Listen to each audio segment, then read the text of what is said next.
അപ്പോൾ നമുക്ക് ആദ്യം ഒരു വാട്ടർ ടേപ്പ് വേണം. ഇത് നമ്മൾ പ്ലംബിങ്ങിനൊക്കെ ഉപയോഗിക്കുന്ന ഒരു വാട്ടർ ടേപ്പാണ്. പിന്നെ ഒരു അനാബോണ്ട് വേണം. പിന്നെ ഒരു ഇൻസുലേഷൻ ടേപ്പ്.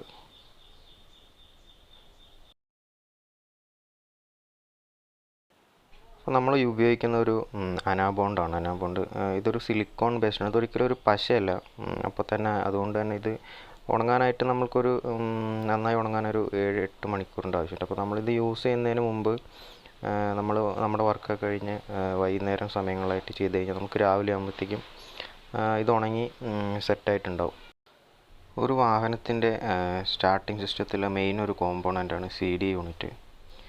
അപ്പോൾ ഈ CDI യൂണിറ്റിൽ വെള്ളം കയറി കഴിഞ്ഞാലൊക്കെ വണ്ടി മിസ്സിങ് ഉണ്ടാവാനും അതുപോലെ തന്നെ വണ്ടി സ്റ്റാർട്ടാവാതിരിക്കാനുള്ള ചാൻസ് വരെ ഉണ്ട്. അപ്പോൾ മഴക്കാലമാകുമ്പോൾ അല്ലെങ്കിൽ നമ്മൾ വാഹനം കഴുകുന്ന സമയത്ത് ഈ സോക്കറ്റിലേക്ക് വെള്ളം കയറുന്നതുകൊണ്ടാണ് ഈ ഒരു പ്രോബ്ലം ഉണ്ടാകുന്നത്. അപ്പോൾ ആ ഒരു വാട്ടർ ടേപ്പ് ഉപയോഗിച്ച് നമുക്ക് ആ ഒരു സോക്കറ്റ് നന്നായിട്ട് സീൽ ചെയ്തെടുക്കാം. ശേഷം നമുക്കൊരു ഇൻസുലേഷൻ ടേപ്പ് ഉപയോഗിച്ച് ആ വാട്ടർ ടേപ്പ് കറക്റ്റ് ഫിക്സ് ആയിരിക്കാൻ വേണ്ടി അതിൻ്റെ ടോപ്പിലൂടെ ഇൻസുലേഷൻ ടേപ്പ് ഉപയോഗിച്ച് ടേപ്പ് ചെയ്തെടുക്കുക. അപ്പോൾ അതിലേക്ക് വെള്ളം കയറുന്ന ഒരു പ്രോബ്ലം സോൾവ് ആവും. അപ്പോൾ തന്നെ ഏകദേശമുള്ളൊരു മെയിൻ പ്രോബ്ലം നമുക്ക് ഒഴിവായി കിട്ടും. അപ്പോൾ നമുക്ക് നന്നായി സീൽ ചെയ്തിട്ട് ടേപ്പ് ഉപയോഗിച്ചിട്ട് നന്നായിട്ടൊന്ന് ടേപ്പ് ചെയ്തെടുക്കാം. CDI യൂണിറ്റ് വാട്ടർ ടേപ്പ് ഉപയോഗിച്ച് നന്നായിട്ടൊന്ന് സീൽ ചെയ്തെടുത്തിട്ടുണ്ട്. അപ്പോൾ ആ സീൽ ചെയ്ത വാട്ടർ ടേപ്പ് പോവാതിരിക്കാൻ വേണ്ടി നമുക്ക് നല്ലൊരു കമ്പനിയുടെ ഇൻസുലേഷൻ ടേപ്പ് ഉപയോഗിച്ച് അതൊന്ന് ഇൻസുലേഷൻ ചെയ്തെടുക്കുക. അപ്പോൾ നല്ല കമ്പനിയുടെ തന്നെ ഇൻസുലേഷൻ ടേപ്പ് ഉപയോഗിക്കുക. ക്വാളിറ്റി കുറഞ്ഞത് ഉപയോഗിക്കുമ്പോൾ നമുക്ക് അതുപോലെ തന്നെ വെള്ളം കയറാനുള്ള ചാൻസ് ഉണ്ടാവും. അപ്പോൾ നല്ല കമ്പനിയുടെ തന്നെ ഇൻസുലേഷൻ ടേപ്പ് ഉപയോഗിച്ച് ആ വാട്ടർ ടേപ്പ് നന്നായിട്ട് അതിൻ്റെ ടോപ്പിലായിട്ട് നമുക്കൊന്ന് ടേപ്പ് ചെയ്തെടുക്കാം. ഈ ഒരു പ്ലഗിൻ്റെ അഡാപ്റ്ററിന് 2 റബ്ബറിൻ്റെ ബൂട്ട് വരുന്നുണ്ട്. അപ്പോൾ ഈ ടോപ്പിലായിട്ടൊരു ബൂട്ടുണ്ട്, അതുപോലെ തന്നെ ആ ഒരു ഫിറ്റിങ്ങിൻ്റെ ഭാഗത്തായിട്ടൊരു ബൂട്ടുണ്ട്. ആ ഒരു അഡാപ്റ്റർ കണക്ട് ചെയ്യുന്ന ഒരു ഭാഗത്ത് നിന്നാണ് കൂടുതലായിട്ട് സ്പാർക്ക് ലീക്ക് ആവാനുള്ളൊരു ചാൻസ് വരുന്നത് വെള്ളം കയറി കഴിഞ്ഞാൽ. അപ്പോൾ ആ ഭാഗത്ത് നമുക്ക് അനാബോണ്ട് വെച്ചിട്ടൊന്ന് സീൽ ചെയ്തെടുക്കാം.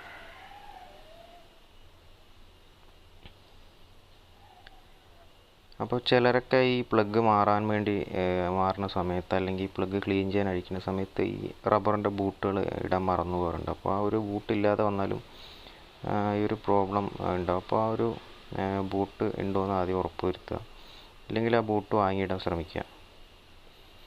അപ്പോൾ അനാബോണ്ട് ഉപയോഗിച്ച് നമ്മൾ ആ ഒരു ചെറിയ ബൂട്ട് നമ്മൾ സീൽ ചെയ്തെടുത്തിട്ടുണ്ട്. പിന്നെ ആ ഒരു ടോപ്പിലെ ബൂട്ടാണ് വരുന്നത്. അപ്പോൾ ആ ഒരു ബൂട്ടിൽ നമ്മൾ സീലൻ്റ് ഉപയോഗിച്ച് നമുക്ക് സീൽ ചെയ്തെടുക്കാം. അപ്പോൾ ഞാൻ ആദ്യമേ പറഞ്ഞിട്ടുണ്ടായിരുന്നത് ഒരു പശയല്ല, അതുപോലെ തന്നെ ഇത് എൻജിൻ്റെ ഹെഡ് ഗ്യാസ്കറ്റ് അങ്ങനെ ഭാഗങ്ങളിലൊക്കെ ഉപയോഗിക്കുന്നതാണ്. അപ്പോൾ ഹീറ്റ് വന്നാൽ അത് ഉരുകിപ്പോകാനോ അങ്ങനെയുള്ള ചാൻസുകളൊന്നുമില്ല. അപ്പോൾ ഈ ഒരു ബൂട്ടിലും കൂടെ നമുക്ക് അനാബോണ്ട് യൂസ് ചെയ്ത് നമുക്കൊന്ന് സീൽ ചെയ്തെടുത്ത ശേഷം വീണ്ടും നമുക്കത് പ്ലഗിലേക്ക് കണക്ട് ചെയ്ത് വയ്ക്കാം.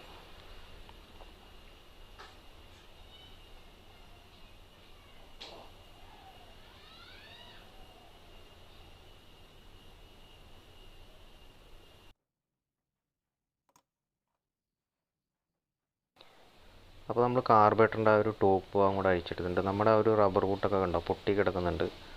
അതുപോലെ തന്നെ ഈ ഒരു കേബിളിൻ്റെ ഈ എൻഡ് വരുന്ന ഒരു ഭാഗത്തൂടെ വെള്ളം കയറാനുള്ള ഒരു ചാൻസ് ഉണ്ട്. അപ്പോൾ ആ ഒരു ഭാഗം നമുക്ക് ആ അനാബോണ്ട് വെച്ച് സീൽ ചെയ്തെടുക്കുക.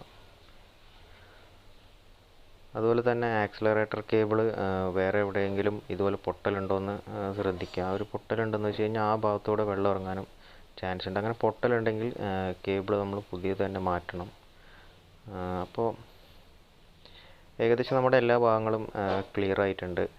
വെള്ളം കയറി വണ്ടി നമുക്ക് മിസ്സിങ്ങും കാര്യങ്ങളും വരാനുള്ള പ്രശ്നങ്ങൾ വരുന്ന ഏകദേശ ഭാഗങ്ങൾ നമ്മൾ ക്ലിയർ ആയിട്ടുണ്ട്. അപ്പോൾ ശേഷം നമ്മൾ സീൽ ചെയ്ത ആ കാർബറേറ്ററിൻ്റെ ടോപ്പ് ഭാഗം നമുക്ക് തിരിച്ച് സെറ്റ് ചെയ്യാം. അപ്പോൾ നമ്മൾ ഏകദേശം നമ്മുടെ CDI യൂണിറ്റ്, അതുപോലെ തന്നെ പ്ലഗിൻ്റെ അഡാപ്റ്റർ, പിന്നെ കാർബറേറ്ററിൻ്റെ ടോപ്പ്, ഈ 3 ഭാഗങ്ങളാണ് നമുക്ക് ഏകദേശം ഈ ഒരു മിസ്സിങ്ങിൻ്റെ പ്രോബ്ലം വരാനുള്ളൊരു ചാൻസ് വരുന്നത്. അപ്പോൾ അത്രയും ഭാഗം നമ്മൾ ക്ലിയർ ചെയ്തിട്ടുണ്ട്. അപ്പോൾ ഏകദേശം നമ്മുടെ ഒരു 80% ഈ മിസ്സിങ് കൊണ്ടുള്ള പ്രോബ്ലങ്ങൾ കുറഞ്ഞു കിട്ടും. അതുപോലെ തന്നെ പ്രധാനമായിട്ട് ശ്രദ്ധിക്കേണ്ട ഒരു സ്ഥലമാണ് ഈ ഒരു ടീ സ്റ്റെമ്മിൻ്റെ ആ ഒരു ഭാഗം. കണ്ടോ എൻ്റെ ക്ലച്ച് കേബിൾ ഏകദേശം തുരുമ്പൊന്ന് ചെറുതായിട്ട് അതിൻ്റെ സ്ലീവ് പോയിട്ടുണ്ട്. അപ്പോൾ അതുപോലെ ആക്സിലേറ്റർ കേബിൾ പൊട്ടൽ എന്തെങ്കിലും ഉണ്ട്, കേബിൾ മാറ്റിയിടാൻ ശ്രദ്ധിക്കുക. അതുപോലെ ഒരു എക്സ്ട്രാ ഒരു സ്ലീവ് അതിലിട്ട് കഴിഞ്ഞാൽ നമുക്ക് ആ ഒരു ഉരഞ്ഞു പൊട്ടുന്ന ആ ഒരു പ്രശ്നം സോൾവ് ആവും. അതുപോലെ തന്നെ പ്രധാനപ്പെട്ട ഒരു ഭാഗമാണ്, നമ്മൾ ശ്രദ്ധിക്കേണ്ട ഒരു ഭാഗമാണ് നമ്മുടെ ഇഗ്നിഷൻ കീ. ഇഗ്നിഷൻ കീ ടോപ്പിലായിട്ട് വെള്ളം കയറാതിരിക്കാൻ ഒരു ചെറിയൊരു ക്യാപ്പ് ഉണ്ട്. അപ്പോൾ നമ്മൾ താക്കോൽ ഇടുന്ന സമയത്ത്, അതുപോലെ നമ്മൾ മഴ സമയത്ത് താക്കോൽ വണ്ടിയിലിട്ട് വെച്ച് കഴിഞ്ഞാൽ അതിലേക്ക് വെള്ളം കയറാനുള്ളൊരു ചാൻസ് ഉണ്ട്. അപ്പോൾ മാക്സിമം നമ്മൾ മഴയത്ത് വണ്ടി നിർത്തിയിട്ടിട്ട് പോകുമ്പോൾ താക്കോലയിൽ നിന്ന് ഊരിയെടുക്കാൻ ശ്രദ്ധിക്കുക. ഇത്രയൊക്കെ ചെയ്യുമ്പോൾ ഏകദേശം നമ്മുടെ ആ ഒരു മിസ്സിങ് എന്നുള്ളൊരു പ്രോബ്ലം സോൾവ് ആയി കിട്ടും. അപ്പോൾ വീഡിയോ എല്ലാവർക്കും ഇഷ്ടമായെന്ന് വിചാരിക്കുന്നു. വീഡിയോ ഉപകാരപ്രദമായി കഴിഞ്ഞാൽ ലൈക്ക് ചെയ്യുക, അതുപോലെ തന്നെ സപ്പോർട്ട് ചെയ്യാൻ മറക്കരുത്.